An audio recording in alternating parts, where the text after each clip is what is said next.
성도 여러분, 한 주가 시작되는 월요일 아침입니다.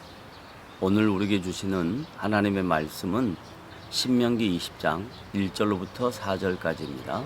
내가 나가서 적군과 싸우려 할 때에 말과 병거와 백성이 너보다 많음을 볼지라도 그들을 두려워하지 말라. 애굽 땅에서 너를 인도하여 내신 내 하나님 여호와께서 너와 함께 하시느니라. 너희가 싸울 곳에 가까이 가면 제사장은 백성에게 나아가서 고하여 그들에게 말하여 이르기를, 이스라엘아 들으라. 너희가 오늘 너희의 대적과 싸우려고 나와왔으니 마음에 겁내지 말며 두려워하지 말며 떨지 말며 그들로 말미암아 놀라지 말라. 너희 하나님 여호와는 너희와 함께 행하시며 너희를 위하여 너희 적군과 싸우시고 구원하실 것이라 할 것이며. 오늘 본문은 9절까지 연결된 본문이지만 두 번으로 나누어서 생각해 보는 것이 더 효율적이라 생각됩니다. 모세는 이스라엘 백성들이 가나안 땅에 들어가서 부득이하게 전쟁할 경우 전쟁에 임해야 하는 자세에 대하여 설명하고 있습니다.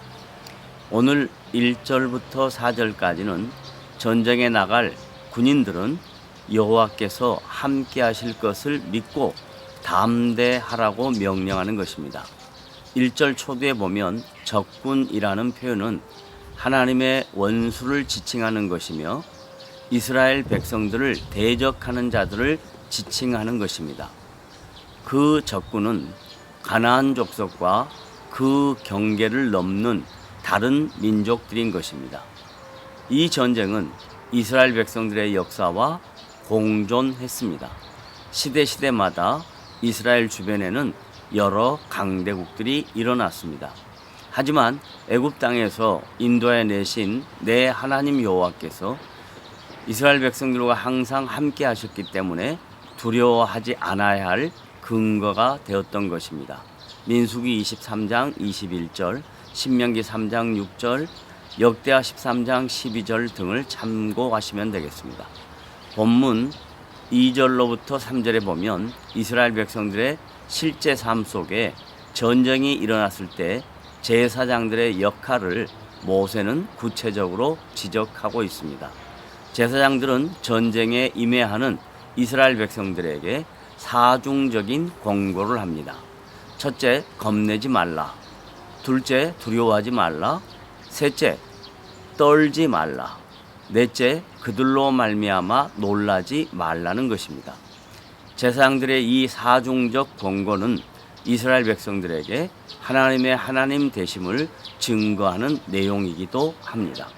하나님의 하나님 되심은 온 우주 만물을 창조하신 하나님, 아브라함을 부르셔서 큰 민족을 이루시겠다는 언약의 하나님, 세상 강대국인 애굽으로부터 구원해 내신 하나님, 척박하고 한치 앞을 내다볼 수 없는 40년 광야 생활 동안 성실하게 인도해 주신 신실하신 하나님, 약속하신 가나안 땅을 하나님의 방법으로 허락하신 능력의 하나님을 제사장들의 입을 통해서 증거하고 있는 것입니다. 이 선포는 온 이스라엘 백성과 군인들에게 큰 힘과 용기와 위로를 주는 말씀인 것입니다.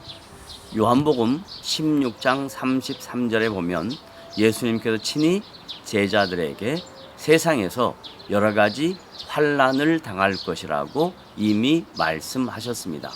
하지만 환난 가운데 담대하라고 또한 제자들을 권면하십니다. 그 권면의 배경에는 내가 세상을 이기었노라고 선포하는 내용입니다. 이 예수님의 선포는 물리적인 승리를 말씀하는 것이 아니라 십자가와 부활로 하나님의 구원 계획을 성취하신 것으로 죄와 사망에 대한 완전한 승리를 강조하는 것입니다. 하나님의 자녀들이 이 세상에서 살아갈 때 매일 순간순간마다 부딪히는 영적 싸움은 혈과 육에 대한 세상의 물리적 싸움이 아니라는 것을 사도 바울은 에베소서 6장 10절로부터 18절에서 권면하고 있습니다. 이 권면의 내용은 말씀으로 무장하고 기도로 무장하며 오직 성령의 능력을 힘입어 살아가는 성도들의 본분과 정체성에 대하여 강조하고 있는 말씀입니다.